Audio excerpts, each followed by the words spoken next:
अभी तक हम सिविल डिसोबीडियंस मूवमेंट की बिगनिंग देख चुके थे।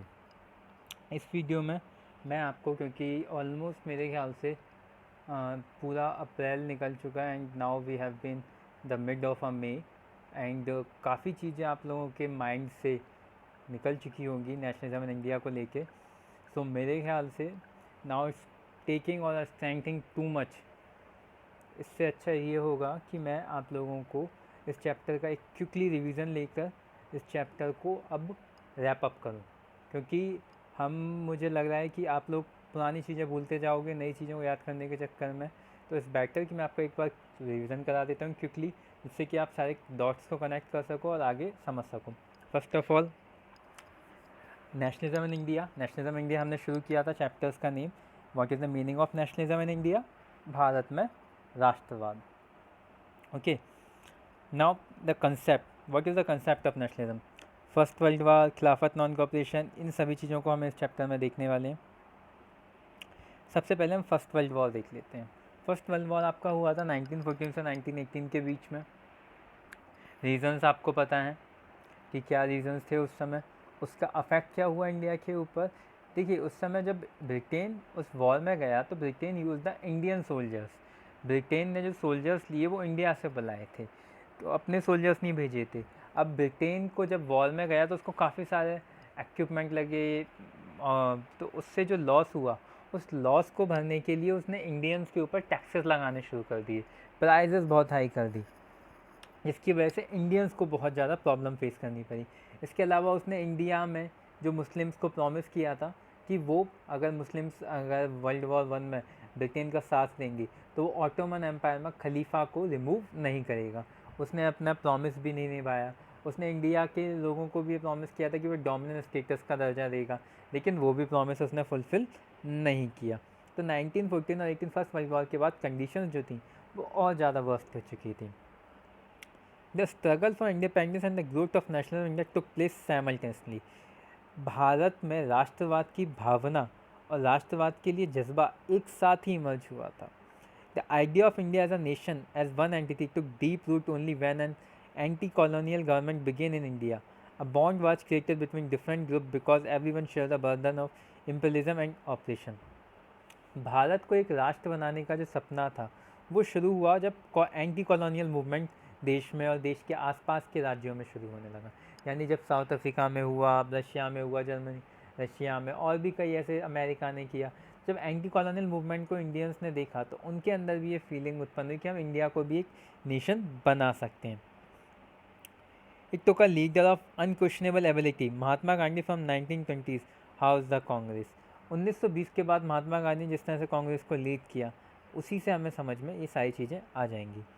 Hardship suffer during the war, rise in prices, famines भी आए थे उस समय, आपकी महामारी भी आ गई थी, एपिडेमिक आपका, उसकी वजह से ही प्रॉब्लम हुई। सबसे पहले न्यू आइडिया, सत्याग्रह। देखो, 9 जनवरी 1915 को महात्मा गांधी साउथ अफ्रीका से वापस आते हैं after a successful movement in south Africa. तो वहाँ से वो वापस आते हैं 9 जनवरी 1915 को। तो उसके बाद गोपाल कृष्ण गोखले और भी जो मॉडरेट्स लीडर्स थे वो गांधी जी का वेलकम करते हैं इंडिया में। And Gopal Krishna Gokhale, who was the political guru of Mahatma Gandhi, is invited Gandhi to lead a movement, but Gandhi ji deny and say कि वो एक साल इंडिया का पूरी तरह से भ्रमण करेंगे, उसके बाद वो डिसाइड करेंगे कि उन्हें किस तरह से मूवमेंट को लीड करना है। तो उस टाइम पे क्या होता है कि उनके जो एक आइडियोलॉजी थी, जो इससे वो साउथ अफ्रीका में सक्सेसफुल हुए थे, दिस इज़ द सत्याग्रह। सत्याग्रह क्या था? मीन इंसिस्टेंस ऑफ ट्रुथ, यानी सत्य की खोज में, not weapon of weak but of the strong. उन्होंने ये भी बोला कि सत्याग्रह जो है ये कोई कमज़ोरों का हथियार नहीं है, बल्कि मजबूत लोगों का हथियार है। क्यों? क्योंकि जब आपके ऊपर कोई अटैक करे और आप उसको बिना कुछ उसको अपोज किए हुए उसको समझाने की कोशिश करो, तो ये आपकी स्ट्रॉन्गिटी दिखाता है, not a physical but moral force. उन्होंने कहा सत्याग्रह कोई फिजिकल फोर्स नहीं है, ये एक मोरल फोर्स है। गांधी जी ऑर्गेनाइज सत्याग्रह। और उस समय गांधी जी ने कहाँ कहाँ सत्याग्रह मूवमेंट लॉन्च किया? सबसे पहले उन्होंने चंपारण में किया। चंपारण में करने का रीज़न क्या था, बताइए? चंपारण में करने का जो रीज़न था वो था वहाँ पर इंडिगो, इंडिगो याद है ना, इंडिगो की खेती। इसके बाद उन्होंने खेरा डिस्ट्रिक्ट गुजरात में रिलैक्सेशन ऑफ टैक्सेस, ये उन्होंने खेरा में किया, जहाँ पे जो फेमाइन के कारण वो ये चाहते थे वहाँ के पीजेंट कि वहाँ पे फेमाइन के कारण, जो फेमाइन आया हुआ है, जो वहाँ पे त्रासदी आई हुई है, जिसके कारण वहाँ के लोगों को टैक्सेस में रिलैक्सेशन दिया जाए। अहमदाबाद के जो कॉटन मिल वर्कर्स थे वो बोनस के चाहते थे। इन तीनों मूवमेंट को जब गांधी जी ने लीड किया, अब गांधी जी का लीड करने का तरीका ऐसा नहीं था कि वो गए, उन्होंने बात सुनी और लीड किया। जब सबसे पहले चंपारण मूवमेंट में पीजेंट्स वहाँ पे पहुँचे उनके पास, तो उन्होंने उस मूवमेंट की पहले पूरी इन्फॉर्मेशन निकाली, उस चीज़ को जाना, उस चीज़ को समझा, पूरा सारी चीज़ों को देखा। फिर उन्होंने ब्रिटिशर्स से अपनी डिमांड्स के बारे में बताया। जब ब्रिटिशर्स को डिमांड के बारे में बताया तो उन्होंने फिर उसके बाद सत्याग्रह मूवमेंट वहाँ पे ऑर्गेनाइज़ किया और फिर ब्रिटिशर्स ने अपनी डिमांड्स, उनकी डिमांड्स को माना। इस तरह से 1916, 17, 18 तीनों में गांधी जी ने तीनों मूवमेंट को सक्सेसफुली लीड किया। 1909 में आए मार्ले मिंटो रिफॉर्म्स के बाद, मार्ले मिंटो रिफॉर्म के बाद हर 10 साल बाद वहाँ पर नए बदलाव, नए रिफॉर्म्स आते हैं। तो उसके लिए मॉन्टेस्क्यू, जो उस समय सेक्रेटरी थे, और चैम्फोर्ड जो वहाँ पे उस समय वाइसरॉय थे, उन्होंने मिलकर, क्योंकि गांधी जी यहाँ पर आए और 3 मूवमेंट सक्सेसफुल हो गए, तो ब्रिटिशर्स भी अब कुछ करना चाहते थे। They have some strategy against the Gandhi ji, मतलब गांधी जी के एक्शन के रिएक्शन में वो एक स्ट्रेटजी चाहते थे। तो उन्होंने क्या किया कि जब रिफॉर्म्स लेके आए, जिसे हम मॉन्टेस्क्यू चैम्फोर्ड रिफॉर्म ऑफ 1919 कहते हैं, उसमें उन्होंने एक नया ब्लैक लॉ बनाया जिसको रॉलेट एक्ट कहा गया। अब सवाल ये उठता है कि why the Rowlatt act is called as the black law. Rowlatt act को ब्लैक लॉ इसलिए कहा गया था क्योंकि इसके अकॉर्डिंग अगर कोई भी पर्सन, जो ब्रिटिशर्स को लगता है या गवर्नमेंट को लगता है कि वो गवर्नमेंट के अगेंस्ट कोई काम कर रहा है, गवर्नमेंट के अगेंस्ट कुछ बोल रहा है, तो वो उसको अरेस्ट कर सकते थे बिना किसी ट्रायल के। बिना किसी ट्रायल का मतलब ये कि वो ना तो उसकी कोई एफआईआर दर्ज की जाएगी, ना उसको किसी मजिस्ट्रेट के सामने पेश किया जाएगा, उसे सीधे 2 साल के लिए जेल में डाल दिया जाएगा। अब इसके अपोज में गांधी जी का क्या रिस्पॉन्स होता है? अब वो ये चाहते थे कि इसके अपोज में एक non violent civil disobedience movement launch किया जाए, जिसके लिए उन्होंने ये कहा कि 6 अप्रैल 1919 का दिन डिसाइड किया कि जब हम civil disobedience, non violent civil disobedience movement launch करेंगे। लेकिन ये मूवमेंट लॉन्च होता उससे पहले ही अहमदाबाद, बंगाल और महाराष्ट्र के, मतलब बॉम्बे में कुछ लोगों ने वायलेंट मूवमेंट शुरू कर दिया, जिसकी वजह से ब्रिटिशर्स ने सारे लीडर्स को अरेस्ट करना शुरू कर दिया और उन्होंने मार्शल लॉ भी लागू कर दिया। मार्शल लॉ क्या था? मार्शल लॉ के अकॉर्डिंग आपको सीधे शूट करने का भी आदेश होता है। अब कॉन्सिक्वेंसेज ऑफ हड़ताल क्या थे? Rally organise in various cities, workers strike in railway shops to the British panicked and arrested nationalists. Police fired in Amritsar, a peaceful occasion result attack on the General Dyer imposed martial law। ये वही चीज़ जो मैंने आपको बताई कि आप इसमें देख सकते हैं कि रैलीज ऑर्गेनाइज की गई वेरियस सिटीज़ में। शुरू होने से पहले ही वर्कर्स ने स्ट्राइक कर दी, ब्रिटिश गवर्नमेंट को कई जगह परेशान किया गया, तो उन्होंने मार्शल लॉ लागू कर दिया।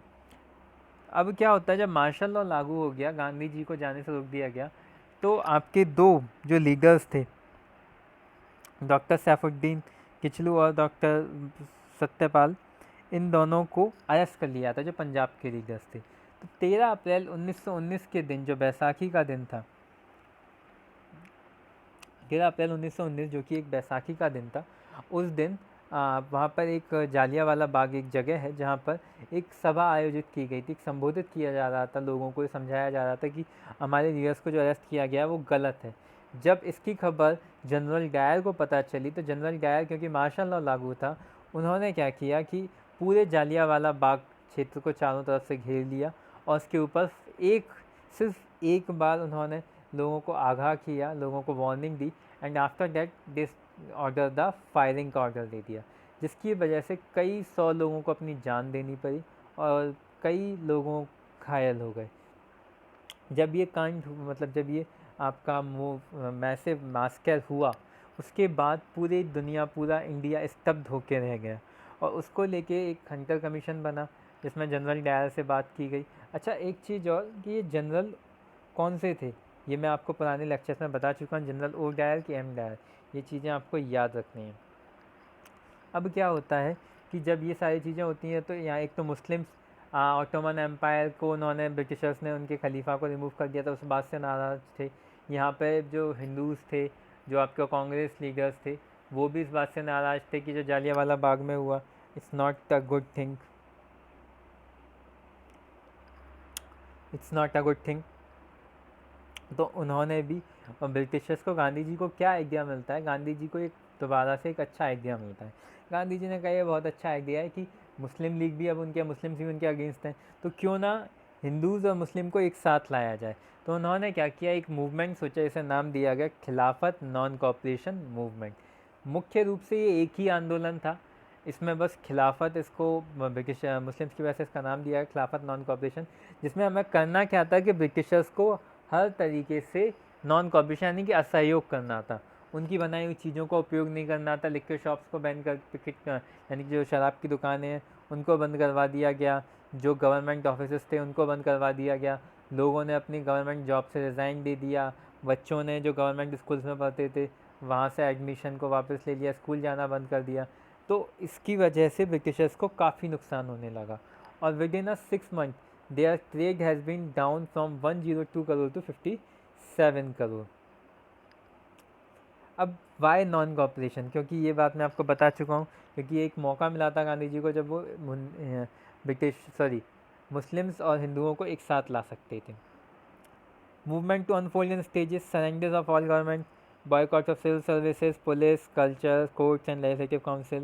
In case of government repression, a full disobedience movement to be launched. और ये भी सोचा गया कि आगे चलकर हम इसको सिविल डिसोबीडियंस भी लॉन्च करेंगे। Mobilisation of popular support for the movement of Gandhi ji and Shaukat Ali.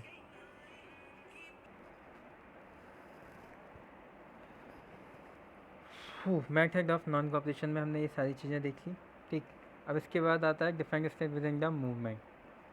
ये मूवमेंट हमने देखा जनवरी 1921 से चालू हो जाता है, किस तरह से ये चलता है। सबसे पहले हम ये चीज़ें देखते हैं। देखिए, मैंने आपको स्टोरी वाइज तो आपको याद करा दिया था कि किस तरह से मूवमेंट शुरू हुआ था खिलाफत नॉन कॉपरेशन। अब मैं आपको ये टाउन्स के अकॉर्डिंग कुछ चीज़ें और बता देता हूँ।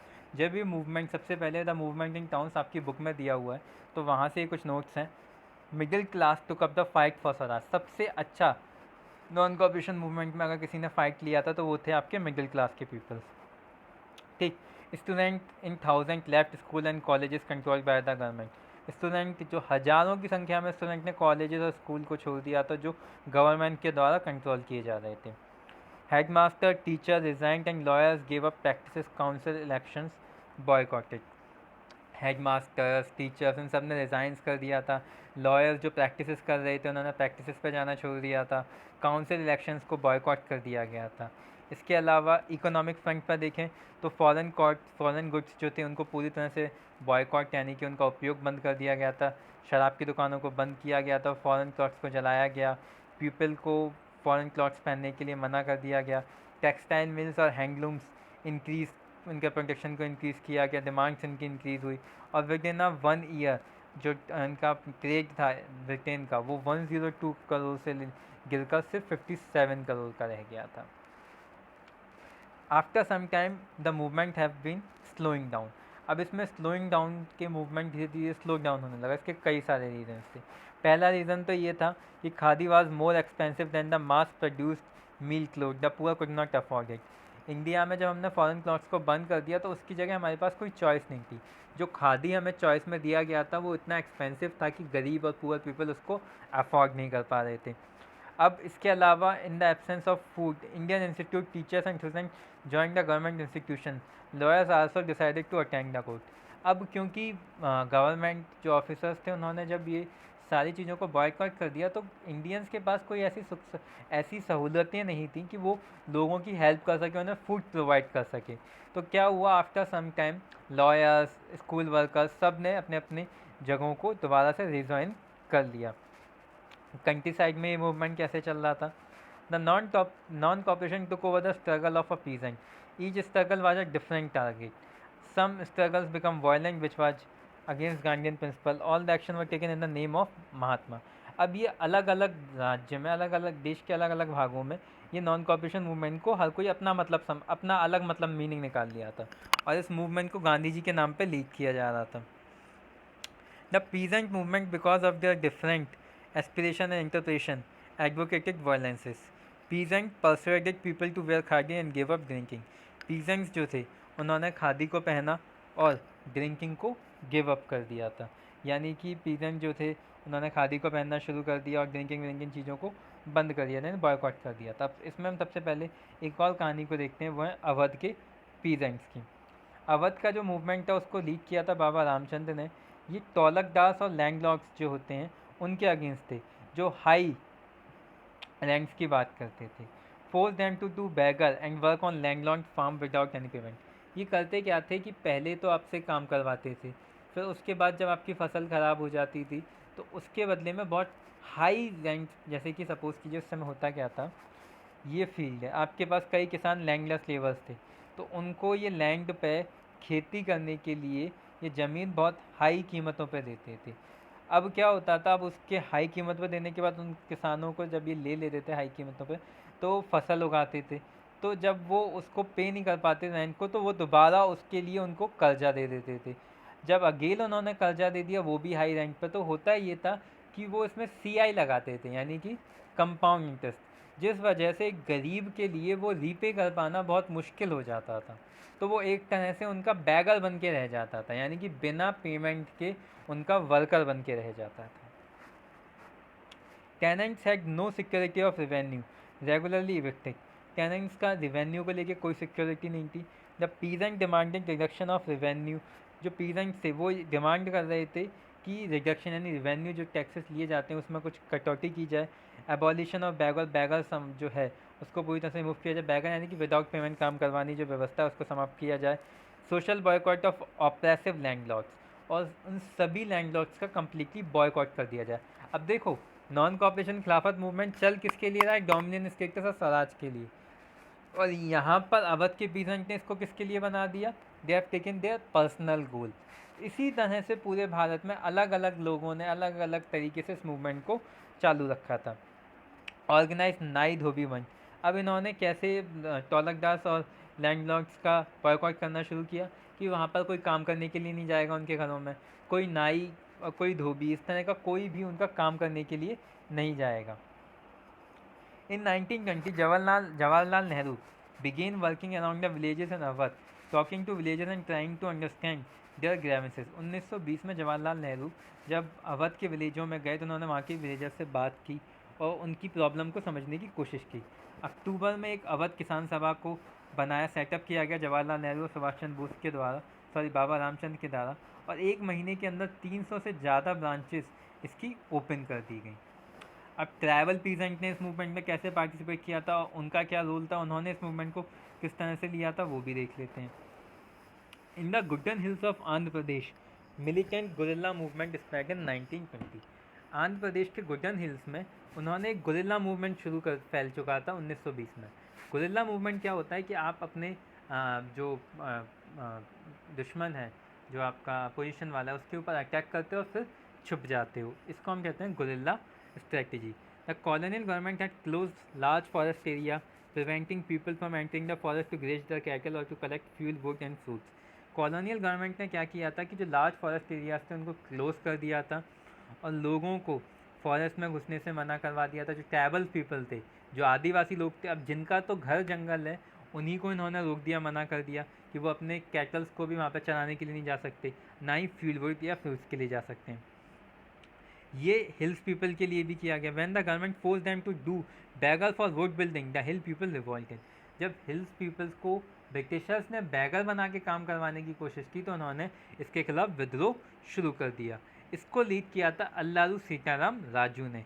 ही talked of the greatness of Mahatma Gandhi, से he was inspired by the non cooperation movement and persuade people to wear khadi and give up drinking. उन्होंने बोला कि वो गांधी जी से बहुत ज़्यादा प्रभावित हैं और वो भी ये चाहते हैं कि लोग खादी को पहने और ड्रिंकिंग जैसी चीज़ों को बंद कर दें। ही asserted that India could be liberated only by the use of force. लेकिन उनका मानना था कि भारत को आज़ादी सिर्फ ताकत से यानी फोर्स से मिल सकती है। And attack police station, attempted to kill British officers. उन्होंने कई पुलिस स्टेशनों पर अटैक किया, ब्रिटिश ऑफिसर्स को मारने की कोशिश की और गुरिल्ला वॉरफेयर के थ्रू स्वराज अचीव करने की कोशिश की। और राजू के बारे में एक कहानी भी है कि राजू ने अपने यहाँ के लोगों को इस तरह से बिलीव में लिया था, ये बताया था कि रात को उनके सपने में भगवान आए थे और भगवान ने उनको ये वरदान दिया है कि उनको किसी भी गोली का कोई असर नहीं हो सकता।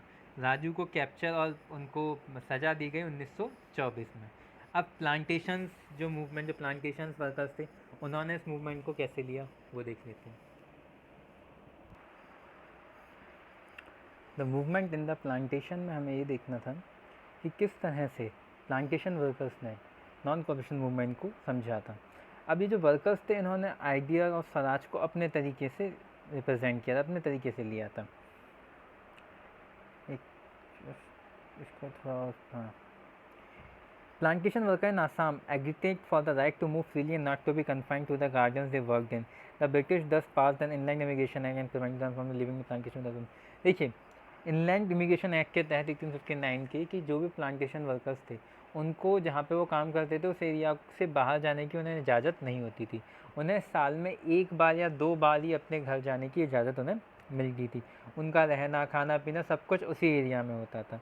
When raised स्लोगन डिमांडिंग स्वतंत्र Bharat chanted Gandhi name and emotionally related to non cooperation, जब उन्होंने स्वतंत्र भारत के बारे में सुना तो उनको ये लगा कि वो भी अब प्लांटेशन, ये जो ब्रिटिशर्स है इससे आज़ाद हो जाएंगे, वो भी उनको ज़मीनें मिलेंगी और वो अपना काम शुरू कर पाएंगे। उन्होंने भी अपने आप को गांधी जी के मूवमेंट से लोकेट कर लिया, इंक्लूड कर लिया। Believe Gandhi Raj was coming and everyone would be given there land in their own village. सबको ये लगा कि गांधी राज आने वाला, हर किसी को अपने गांव में अपनी ज़मीन मिलेगी जहाँ में काम करेगा। तो उन लोगों ने क्या किया कि वो लोग अपने जहाँ पे वो काम करते उस एरिया से रात को छुप छुप कर भाग कर जाने लगे। लेकिन जैसे ही ब्रिटिशर्स को पता चला, उन्होंने उन लोगों को बीच रास्ते में उन्हें पकड़ कर काफ़ी अच्छे से किया, उनकी मालिश वालिश की और फिर उनको लेकर अपने वहीं पर ले गए। The aggression took the village, वो बात जो मैंने कहा, they were caught up by the police and brutally beaten up. The non-cooperation called up by Gandhi ji in 1922। 1922 में हमने डिस्कस किया था कि चौरी चौरा गोरखपुर में घटना होती, जिसके बाद गांधी जी ये मूवमेंट कॉल्ड ऑफ कर देते हैं। अब आता है टुवर्ड्स सिविल डिसोबीडियंस। इसके बीच में क्या हुआ वो भी मैं आपको बता चुका हूँ कि आपका गांधी जी को 6 साल के लिए जेल में भेज दिया जाता है। तो सियादास जो थे और मोतीलाल नेहरू जो थे, वो एक स्वराज पार्टी बनाते हैं, जिसके तहत वो लेजिस्लेटिव काउंसिल में इलेक्शन फाइट कर कर वहाँ पर जाकर अपने रिप्रेजेंटेशन के थ्रू इंडिया की जो चीज़ें हैं, डोमिनेंट स्टेटस का दर्जा, उसको लेकर बात करना चाहते थे। और इसी टाइम पे हम रिवॉल्यूशनरी फेज भी देखते हैं। अब वो 2 फैक्टर्स क्या थे जो इंडिया को, पॉलिटिक्स को टुवर्ड्स लेट 1920 शिफ्ट करते हैं। There were world wide economic depression, agriculture prices touch bottom between 1920 and 1930. Farmers should not sell their product and the countryside was in turnout. The British Council, a statutory commission under Sir John Simon 1927, it was a look into the functioning of the constitutional system in India. The commission was all white with not a single Indian member. जो 2 घटनाएं थी जिसने late 1920s को पूरी तरह से change कर दिया। The first was world economic depression. दुनिया का सबसे बड़ा इकोनॉमिक डिप्रेशन हमें 1927 में देखने को मिला था, जहाँ एग्रीकल्चर प्राइसेस बिल्कुल गिर चुके थे। बाहर हमारे फार्मर्स की जो चीज़ें थी, जो प्रोडक्ट्स थे, उनको कहीं पर भी कोई अच्छा व्यापारी नहीं खरीद रहा था। ब्रिटिश काउंसिल ने एक साइमन कमीशन, एक काउंसिल बना के भारत में भेजी थी, जिसमें कोई भी इंडियन नहीं थे। इसे साइमन कमीशन, और साइमन कमीशन गो बैक के नारे क्या थे वो सब हम देख चुके हैं। A new constitution. अब होता क्या है कि 1922 से 1928 के बीच में 1922 से 1928 के बीच में क्या होता है वो अब हम देखते हैं। Unanimous and immediate commission greeted the Simon go back slogan when they arrived in 1928। और दिसंबर 1928 में हमने देखा कि किस तरह से लाला लाजपत राय की डेथ होती है और फिर भगत सिंह सुखदेव क्या करते हैं। अब ऑल पार्टी कॉन्फ्रेंस होती है, इसमें मुस्लिम लीग, मुस्लिम लीग, ऑल इंडिया कांग्रेस और सिक्स जो होते हैं वो सब मिलते हैं। और वो एक आपका उस टाइम पर एक नेहरू की डिमांड, एक स्टेटस बनाते हैं, इसमें नेहरू अपनी कुछ डिमांड्स कन्फ्लिक्ट करते हैं। जो उनकी डिमांड थी उसमें जो कमेटी मेंबर्स थे वो थे तेज बहादुर सप्रू, सुभाष चंद्र बोस, MS अनेज, मंगल सिंह, अली इनाम, सुभाष करेशी एंड GR प्रधान। इनकी जो नेहरू डिमांड थी वो रिकमेंडेशन ये थी कि हमें डोमिनियन स्टेटस नहीं चाहिए, डोमिनियन स्टेटस चाहिए, सेल्फ गवर्निंग स्टेटस, यानी कि जहाँ पर हम अपने स्टेट पर अपना राज कर सकें। दूसरी डिमांड जो नेहरू रिपोर्ट्स की थी वो ये कि जो आपने सेपरेट इलेक्टोरेट शुरू किया हुआ है, सेपरेट इलेक्टोरेट का मतलब ये कि जहाँ पर मुस्लिम आबादी है वहाँ पर मुस्लिम कैंडिडेट ही खड़ा होगा, वही इलेक्शन फाइट करेगा। सिख आबादी ज़्यादा है, वहाँ पर सिख कैंडिडेट ही इलेक्शन खड़ा करेगा। तो उन्होंने कहा कि नहीं, हमें अब जॉइंट इलेक्टोरेट चाहिए जैसा आज के टाइम पे हम देखते हैं, लेकिन हम वहाँ पर सीट रिजर्व कर सकते हैं मुस्लिम बहुल इलाकों में जहाँ पे मुस्लिम कैंडिडेट खड़े किए जा सकें। 19 फंडामेंटल राइट्स की भी बात की गई, फुल प्रोटेक्शन कल्चर और रिलीजन्स को दिया जाए, लैंग्वेज के आधार पर प्रोविंसेस बनाए जाएं, ये सारी डिमांड्स उन्होंने आपके वायसरॉय के सामने रखी। इसमें अब कुछ में मतभेद ये हुआ कि जिन्ना ने पहली डिमांड को लेकर बाकी अपनी डिमांड्स में और उन्होंने मांगी कि हमें 1/3 सीट्स चाहिए, हमें रिजर्वेशन चाहिए, और भी उन्होंने डिमांड्स रखी। अब न्यू कॉन्स्टिट्यूशन रिफॉर्म, ये नेहरू रिपोर्ट के बाद ठीक 1931 at the Lahore session of the Congress 29 to 31 December 1929 the Congress adopted the resolution. ये वाली बात पे ही हमने लास्ट वीडियो ख़त्म किया था कि किस तरीके से 1929 में 31 दिसंबर को गांधी जी ने जवाहरलाल नेहरू ने ये ऑर्गेनाइज़ किया था कि 26 जनवरी के बाद 26 जनवरी को हम अपने देश का इंडिपेंडेंस डे के रूप में मनाया जाएगा। लेकिन वो मूवमेंट इतना सक्सेसफुल नहीं होता है, तो गांधी जी एक पहले तो जो हमारे उस समय के लॉर्ड वायसरॉय थे, गांधी जी लॉर्ड इरविन को 11 डिमांड्स का एक लेटर सेंड करते हैं जिसमें वो अपनी 11 डिमांडों के बारे में बताते हैं, अलग अलग फील्ड से उनकी अलग अलग जो 11 डिमांड थी 31 जनवरी को वो भेजते हैं, और साथ ही उसमें टाइम भी मेंशन करते हैं कि इतने दिनों में अगर आपने मेरी डिमांड्स को फुलफ़िल नहीं किया तो मैं सिविल डिसोबीडियंस मूवमेंट लॉन्च कर दूँ, यानी सविनय अवज्ञा आंदोलन लॉन्च कर दिया जाएगा। तो जब वहाँ पर लॉर्ड इरविन कहता है कि अरे अब तुम्हें जो करना है कर लो, तो 12 मार्च को गांधी जी सॉल्ट मार्च शुरू करते हैं, जो वो साबरमती आश्रम तक लेकर जाते हैं। साबरमती आश्रम से 12 अप्रैल से 6 मार्च के भी साबरमती आश्रम से दांडी मार्च गुजरात, दांडी एक जगह गुजरात तक जाते हैं। वहाँ पर उनके साथ 78 वॉल्टियर्स थे। 24 दिन की इस यात्रा में जहाँ जहाँ गांधी जी रुकते थे, हर रोज़ 10 मील्स चलते थे, और जहाँ जहाँ गांधी जी रुकते थे वहाँ वहाँ हज़ारों वॉल्टियर्स उनको सुनने के लिए आते थे। अब एक सवाल ये उठता है कि सॉल्ट ही क्यों चुना था गांधी जी ने? क्योंकि सॉल्ट जो था वो कंज्यूम किया जाता था, चाहे पुअर हो चाहे रिच हो, ये एक बहुत एसेंशियल आइटम था। The government has the monopoly over its production, और गवर्नमेंट ने इसके ऊपर अपना एकाधिकार रखा था और जिस पर वो हाई टैक्सेस लगाते थे। तो महात्मा गांधी ने सॉल्ट को ही एक वेपन बनाकर उसको एक सॉल्ट मार्च शुरू किया। दांडी में पहुंचकर उन्होंने सॉल्ट के नियमों का उल्लंघन किया, क्योंकि सिविल डिसोबीडियंस मूवमेंट का मतलब ही ये था कि हम आपके नियमों का उल्लंघन करेंगे। सॉल्ट बनाकर उनके नियमों का उल्लंघन किया और इस तरह से सिविल डिसोबीडियंस मूवमेंट स्टार्ट हो जाता है। अब एक क्वेश्चन आता है कि difference between the non cooperation and the civil disobedience movement. देखिए, नॉन कॉपरेशन मूवमेंट जो था, the first movement attempt to bring the government to a standstill by non cooperation with the administration. पहले movement में हम असहयोग करते लेकिन उनके एडमिनिस्ट्रेशन की बात मानते। सेकंड में क्या था कि हम गवर्नमेंट को पैरालाइजिंग करेंगे इलीगल एक्ट के तहत, यानी कि उनके जो गलत नियम है उनका पालन ना करके हम उनको पैरालाइज करेंगे, यानी कि उनके पैरों को ब्रेक करेंगे। Thousands in different parts of the country violating the salt law and demonstrated before the government salt factories. हजारों लोगों ने उस दिन नमक बनाकर सॉल्ट फैक्ट्री के आगे इस नियम का उल्लंघन किया। Not only salt law was broken, boycott of foreign goods and liquor shop also took place.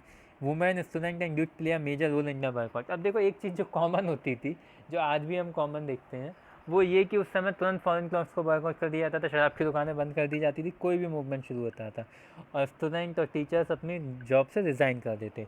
Peasant student school छोड़ देते। पीजेंट रिफ्यूज़ टू पे टैक्सेस। पीजेंट ने क्या किया कि टैक्सेस देना बंद कर दिया। चौकीदार ने क्या किया, जो फॉरेस्ट लॉ थे उनको वायलेट करना शुरू कर दिया। रिजर्व फॉरेस्ट में जाके वुड को कलेक्ट किया जाने लगा और कैटल्स को भेजा जाने लगा। अब इसके अगेंस्ट में ब्रिटिशर्स गवर्नमेंट ने क्या एक्शन लिया? Giving into action and arrested the Congress leader one by one. अब एक एक करके सारे कांग्रेस के लीडर्स को अरेस्ट किया जाने लगा। जवाहरलाल नेहरू को 14 अप्रैल को, 23 अप्रैल को अब्दुल गफ्फार खान को। Staunch followers of Gandhi ji led a mass demonstration of Khudai Khidmatgar known as red shirt was arrested. The soldiers of the Gharwal regiment refused to fire on the unarmed crowd, who forced the armored car and police firing bravely. On 4th May 1930, Gandhiji was arrested and which led the industrial workers in Sholapur attacked the police post, municipal building, law courts and railway stations. होता क्या है, एक एक करके जब ये Congress leaders को arrest करना शुरू करते हैं, जब ये गांधी जी को अरेस्ट करते हैं तो एक बहुत बड़ा मास मूवमेंट शुरू हो जाता है। ठीक है, इसके अनुसार होता क्या है कि शोलापुर के जो म्यूनसिपल बिल्डिंग्स थी, लॉ कोर्ट से, वहाँ पर पुलिस पोस्ट पर अटैक कर दिया जाता है। Giving into action arrested the Congress leader. A frightened and shaken British government responded with a policy of brutal repression. About 1,000 people were arrested. डरी हुई पुलिस क्या करती है कि अब वो कई हज़ारों लोगों को अरेस्ट करना शुरू कर देती है। उसी समय जेल भरो आंदोलन भी शुरू कर दिया गया था, यानी कि जितने लोग चाहें जेल में जाएं, क्योंकि जब जेल फुलफिल हो जाएंगे तो ब्रिटिशर्स करेंगे क्या। The government try to defuse the situation by making boys law to sign a pact called the Gandhi Irwin pact. Government बहुत ज़्यादा डिफ्यूज़ हो चुकी थी इस कंडीशन से, तो गांधी जी और लॉर्ड इरविन ने गांधी जी के साथ एक पैक्ट साइन किया 5 मार्च 1931 को, जिसमें ये कहा गया कि आपने जो 11 डिमांड्स भेजी हैं उसके लेकर हम राउंड टेबल कॉन्फ्रेंस करते हैं, जहाँ पे हम आपकी डिमांड्स के बारे में चर्चा करेंगे। पहली राउंड टेबल कॉन्फ्रेंस में मुस्लिम लीग के प्रतिनिधि गए, दलितों की तरफ से डॉक्टर भीमराव अम्बेडकर गए, और कांग्रेस की तरफ से उसमें गांधी जी नहीं गए। गांधी जी ने सेकेंड राउंड टेबल कॉन्फ्रेंस को अटेंड किया था। The first was boycotted by the Congress December 1931। ये कब हुई थी पहली राउंड टेबल कॉन्फ्रेंस? दिसंबर 1931। But he return disappointed and resumed the civil disobedience movement. अब वो वहाँ से काफ़ी डिसअपॉइंटेड वापस लौट के आए थे। क्या रीज़न था कि वो डिसअपॉइंटेड हुए थे? क्योंकि वहाँ पे ब्रिटिशर्स ने क्या किया कि डॉक्टर भीमराव अम्बेडकर ने दलित्स के लिए एक अलग सोसाइटी, एक अलग स्टेट की डिमांड कर दी थी, सेपरेट इलेक्टोरेट फॉर दलित। गांधी जी इस बात से बिल्कुल भी सहमत नहीं थे, क्योंकि ब्रिटिशर्स तो यही चाहते थे कि इंडिया को जितना ज़्यादा हो सके ब्रेक किया जाए, डिवाइड कर दिया जाए। तो जब उनको ये बात पता चली तो वो काफ़ी डिसअपॉइंट होकर यहाँ पर वापस आए। अब क्योंकि ये यहाँ पे वो मूवमेंट कॉल्ड ऑफ कर गए थे, जो उन्होंने वापस आए, तो जब उन्होंने मूवमेंट को दोबारा रीऑर्गेनाइज करने की कोशिश की तो ऐसा नहीं हुआ और लॉर्ड इरविन ने उनको अरेस्ट कर लिया और कांग्रेस को इलीगल डिक्लेयर कर दिया गया और इसके सारे लीडर्स को 1 बाय 1 जेल में डाल दिया गया। How participants saw the movement. अब दोबारा से वही क्वेश्चन देखो, इस चैप्टर में बहुत सिंपल चीज़ें। पहले आपने देखा नॉन कॉपरेशन मूवमेंट क्या था, non cooperation movement called off क्या हुआ। फिर आपने देखा कि कंट्री साइड में लोगों ने उसको किस तरह से लिया था, कि मिडिल क्लास मैन ने कैसे लिया था, पीजेंट ने अवध के कैसे लिया था, अल्लाह राम सीताराम राजू ने जो ट्राइबल्स के लीडर्स थे उन्होंने कैसे लिया। फिर हमने देखा टॉलक दास के खिलाफ कैसे लिया गया, प्लांटेशन वर्कर्स ने कैसे लिया। सेम वे में अब हम यहाँ पर भी वही साइकिल चलाने वाले हैं। हम यहाँ पर कंट्री साइड के अराउंड देखेंगे कि सिविल डिसोबीडियंस मूवमेंट को कैसे लिया गया था।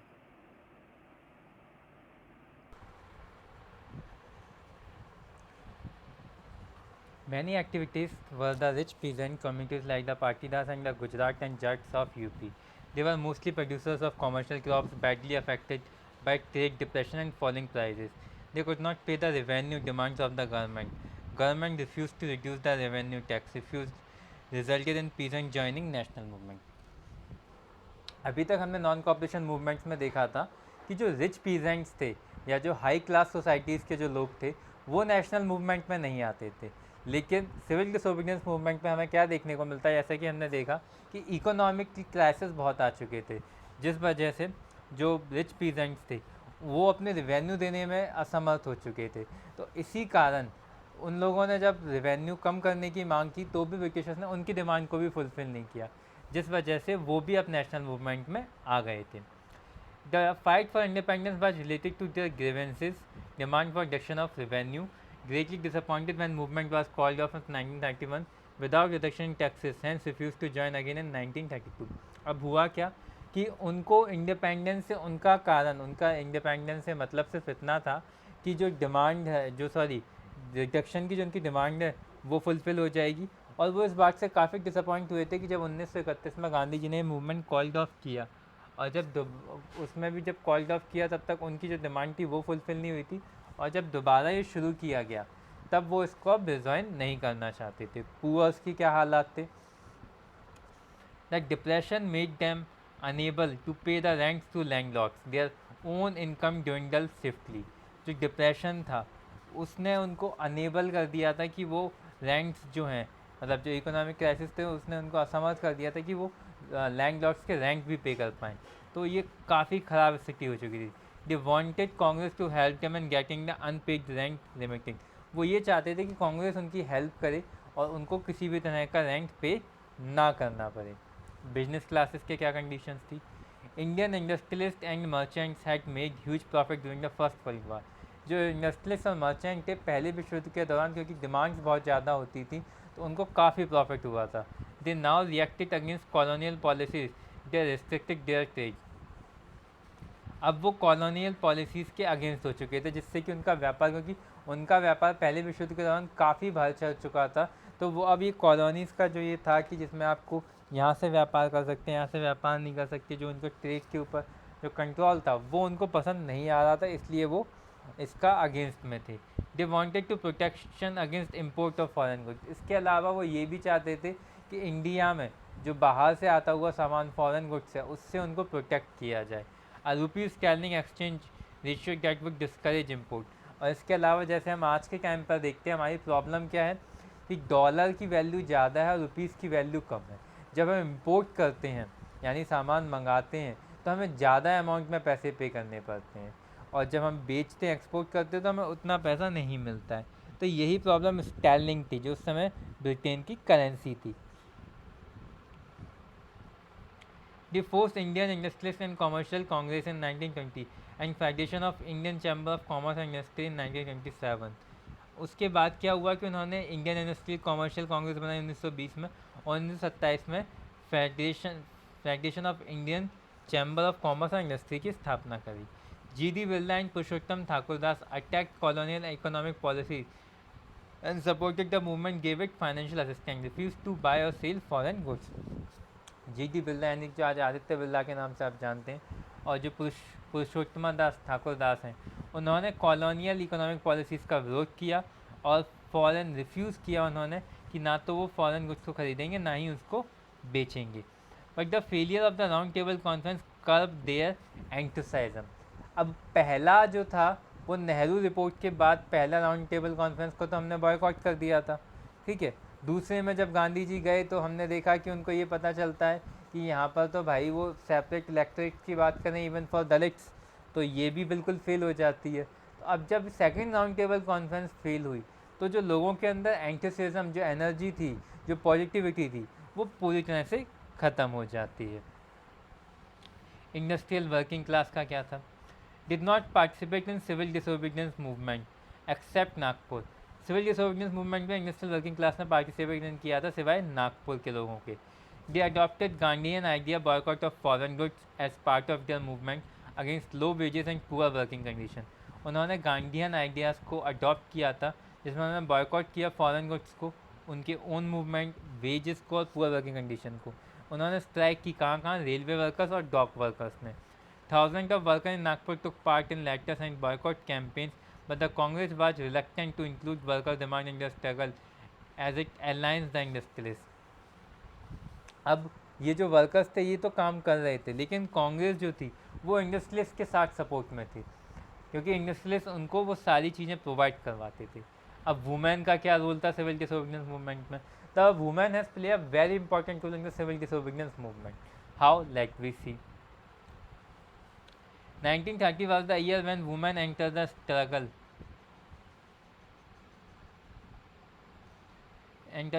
for independence on a massive scale।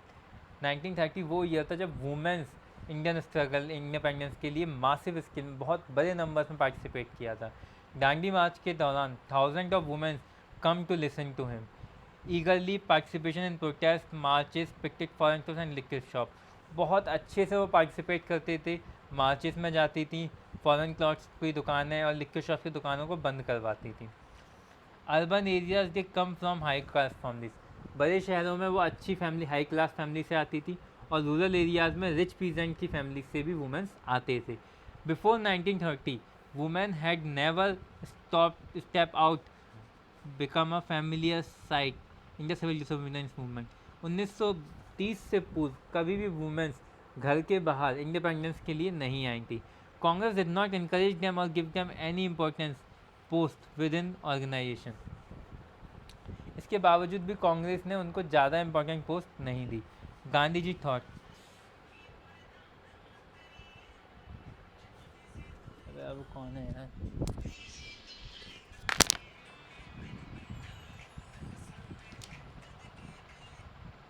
Hello, हाँ,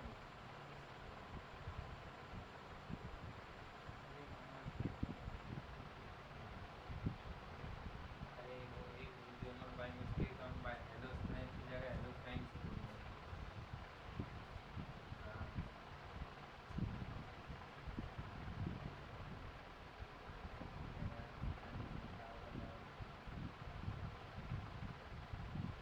छोड़ो तुम। हाँ हाँ बोलो।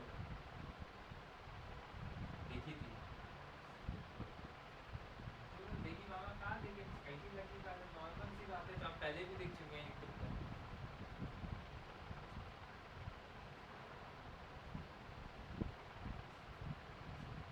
एक काम हमें इसकी कंपैरेटिवली वॉलपेपर के कंपैरेटिवली हमें इससे बढ़िया काम जो लगा वो ये लगा कि इसकी जगह हम रैपिंग टिप रैपिंग से क्या बोलता हूँ मैं, जो जिल्द आती हैं जो कवर आते हैं ना कॉपीज पर चढ़ाने के, या फिर जो आपके इसके जो कवर्स बनते हैं पॉलीथीन टाइप के, वो ज़्यादा सही रहेगा क्योंकि वॉलपेपर।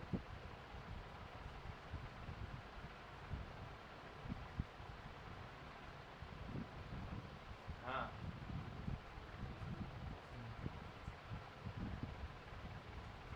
ये तो मैं आपके साथ सहमत हूँ, इसके लिए तो मैं तैयार हूँ, मैं ये कब कह रहा हूँ उसके साथ।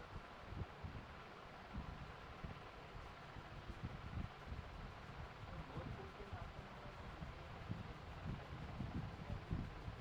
कॉपी किताबें एक ऐसी चीज़ है जो लॉकडाउन हो ड्यूरिंग लॉकडाउन हो कभी भी वो चलना है हर आदमी को चाहिए।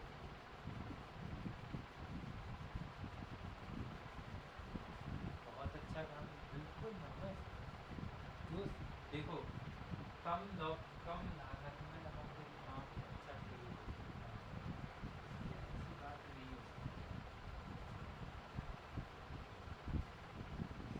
चलो हम कल आज मम्मी ने तीनों से ही बात की है तो कल हम हमें समोसा से ही बात कर रहे हैं क्योंकि समझते हैं कहाँ से पैसा उठेगा कहाँ मिलेगा, नोटबुक वाले ही काम से बात कर रहे हैं।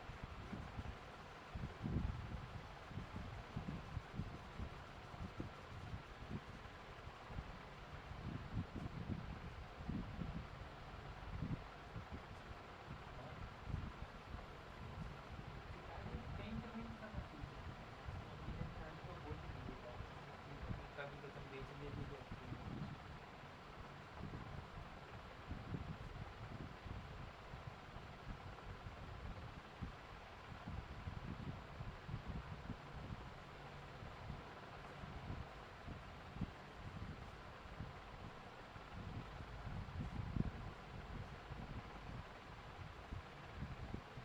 एक बात और सुन लो, उस समय सुनो सुनो सुनो, एक और सुने आज हमने वो सेकंड पेज की स्क्रीन पे भी हम तो डिटेल में पढ़ाई कर रहे हैं, सेकंड पेज स्क्रीन में ये लगाया है कि हाउसिंग के लिए अभी बहुत गवर्नमेंट हेल्प करने वाली है, क्योंकि वर्कर उन्हें चाहिए, गवर्नमेंट इस तरह से काम करवाना चाहते हैं कि लोगों को रोज़गार मिले, हाउसिंग सेक्टर में भी वो पैसा फेंकने वाली है। अभी 6 महीने के 2-3 महीने ज़मीन सस्ती नहीं और जनवरी के बाद ज़मीनों की कीमत फिर भागने वाली है, क्योंकि इसमें 6,000 70,000 करोड़ रुपये इन्वेस्ट करने वाला है हाउसिंग सेक्टर में। हाँ तो देखो तो, अरे तो बोल तो सही है, मैं खरीदने की कह रहा हूँ तुमसे, तुम बेचने पे तो तुम मैं तुम्हें खरीदने की बता रहा हूँ कि जल्द से जल्द खरीदना भी, क्योंकि अभी मार्केट डाउन है, खरीद जाओगे दिसंबर जनवरी से, मतलब अभी मई में ख़त्म हो जाएगा, मई में लॉकडाउन ये ख़त्म हो जाएगा। एक साल नहीं है, अक्टूबर नवंबर में वहाँ पैसा जाएगा, कंस्ट्रक्शन का काम शुरू। दिसंबर हम दिसंबर बोल रहे हैं, दिसंबर के बाद कीमत है, अक्टूबर नवंबर के बाद कीमत है भरनी भरनी है, ये समझ लो आप। हाँ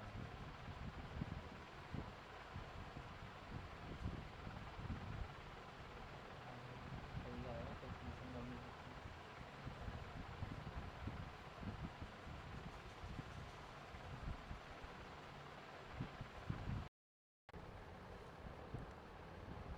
तो हम क्या देख रहे थे कि वुमेंस का रोल देख लिया हमने, ठीक है। Gandhi ji thought he was convince that it was duty of women to look after home, be good mothers and wife. Gandhi ji का भी ये मानना था और इन्होंने कन्वेंस कर लिया था कि ये ड्यूटी है वुमेंस की कि वो घर को देखें और एक अच्छी माँ और एक अच्छी वाइफ बन सकें। अब सवाल आता है सर लिमिट्स क्या थी सिविल डिसोबीडियंस मूवमेंट्स की। 1930 के जो कैंपेन थे सोशल ग्रुप के, वो इसमें एक्टिवली पार्टिसिपेट नहीं किए थे।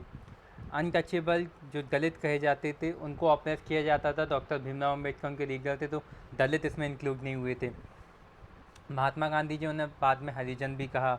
और India would not achieve Swaraj, उन्होंने ये भी बोला कि भारत तब तक स्वराज अचीव नहीं कर सकता जब तक 100 ईयर्स भी उसे लग सकते हैं अगर कि वो एक साथ नहीं होगा और अनटचेबिलिटी को पूरी तरह से एलिमिनेट नहीं करेगा।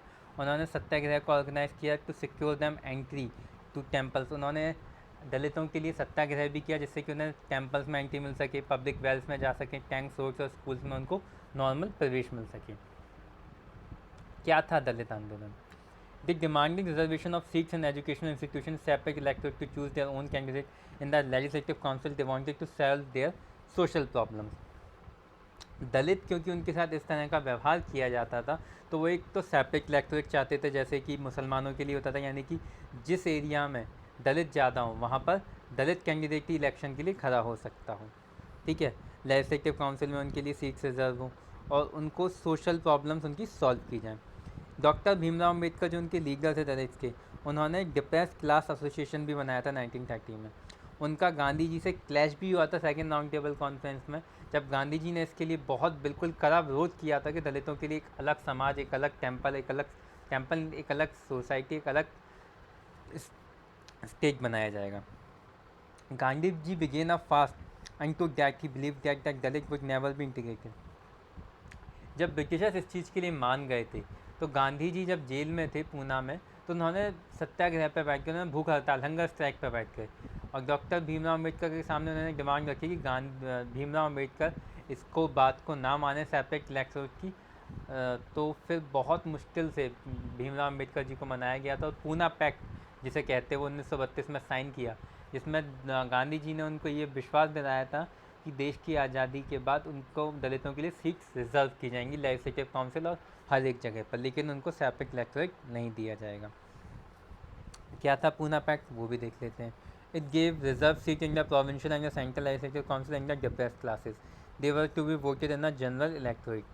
ये सीट्स जो थी इसमें सीट्स रिजर्व थी प्रोविंशियल और सेंट्रल लेजिस्लेटिव काउंसिल में आपकी इन क्लासेस के लिए।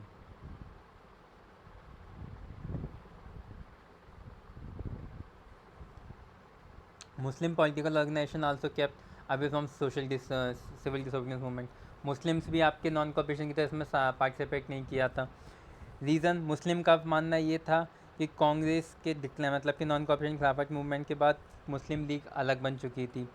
1920 the Congress seem to be more visibly connected with Hindu religions. इसी समय हिंदू महासभा के बनने के कारण कांग्रेस को हिंदुओं की पार्टी भी कहा जाने लगा था, और हिंदू मुस्लिम दंगे होने की वजह से भी मुस्लिम और हिंदू अब एक नहीं हो पा रहे थे। Attempt were made in 1927 by the Congress and the Muslim League to form an alliance. It seemed possible as M.A. Jinnah, one of the leaders of the league, to give up the demand for separate electorate. 1927 में जब Nehru report आई थी तो उसमें जब separate electorate की जगह एक joint electorate की बात की गई थी तब मोहम्मद जिन्ना भी इसके लिए मान गए थे, लेकिन इसके अलावा उन्होंने ये कहा था कि उनके लिए सीट्स रिजर्व होनी चाहिए सेंट्रल असेंबली में, और जहाँ पर मुस्लिम बहुसंख्यक हैं वहाँ पर सिर्फ मुस्लिम कैंडिडेट को ही इलेक्शन में लड़ने की इजाज़त दी जाए। लेकिन 1928 में नेगोशिएशन पूरी तरह से फेल हो गया था। हिंदू महासभा ने भी इस बात का उनका विरोध किया कि ऐसा क्यों किया जाए कि जहाँ पर मुस्लिमों की जनसंख्या ना हो या ज़्यादा हो वहाँ पर उनको इलेक्शन के लिए पार्टिसिपेट किया जाए, तो ये पूरी तरह से फेल हो गया था। The sense of collective belonging, how does the sense of collective belonging. How does the sense of belonging develop in the mind of people who belong to different communities, regions, and speak different languages? In the fact lies in the fact that when people believe that they are a part of the same nation, and when they discover common bond unite them, then nationalism give the heart and minds of people. देखो इसका answer बहुत simple था कि अगर लोग ये मान लें कि वो एक देश के निवासी हैं, वो अपने बीच के सारे विभेद को छोड़ दें, तो देश को आज़ाद कराना काफ़ी आसान हो जाएगा। What are these beliefs and common bonds? ये क्या होते हैं बिलीफ्स और कॉमन बॉन्ड्स? सिम्बल्स, ये आपका चैप्टर ऑलमोस्ट ख़त्म है। Collective belonging comes through experience of common struggle. Collective belonging जब आप स्ट्रगल करते रहते हैं तब आपके अंदर आता है। कॉमन हिस्ट्री और फिक्शन आपको एक बॉन्डिंग प्रोवाइड करता है। आपके फोक सॉन्ग्स, इस तरह की चीज़ें आपको कलेक्टिव प्रोवाइड करते हैं। Popular print and symbols are the factor giving rise to the nationalism. Symbols क्या क्या हैं?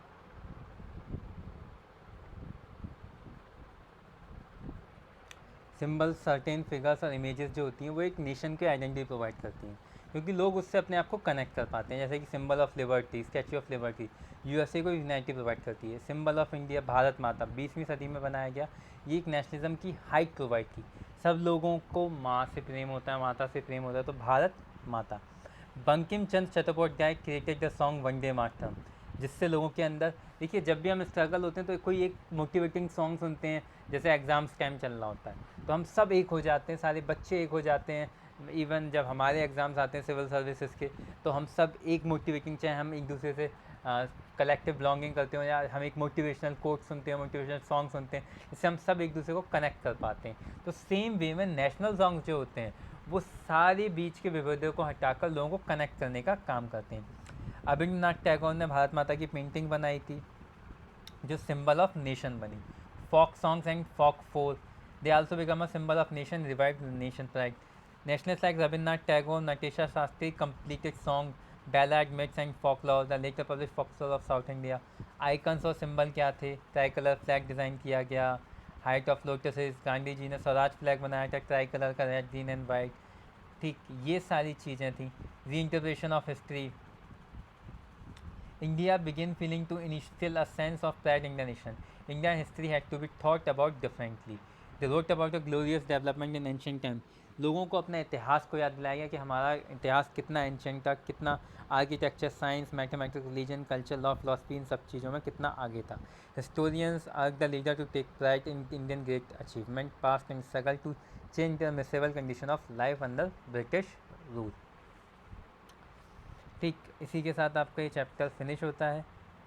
इस चैप्टर को क्योंकि अभी ये फिनिश कराना है तो वी हैव जस्ट एक क्विकली रिवीजन लेकर हमने इसकी समराइज वर्जन देख लिया है।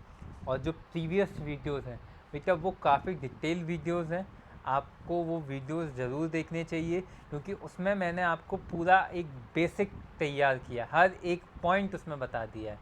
ये आपका एक समराइज वर्जन, क्योंकि क्लासेस ऑफ होनी है आपकी, तो एक समराइज वर्जन करके मैंने ये चैप्टर आपका फिनिश कर दिया है। Previous classes you have to see in must, क्योंकि वो रियल कहानी है। ये समझ लो कि ये मैंने आपको समरी, रिवीजन समरी बता दी है आज, ठीक है। तो ये हमारा चैप्टर ऑलमोस्ट फिनिश हो चुका है। क्लास में हम इसको दोबारा से देखेंगे, ठीक। ओके बच्चों।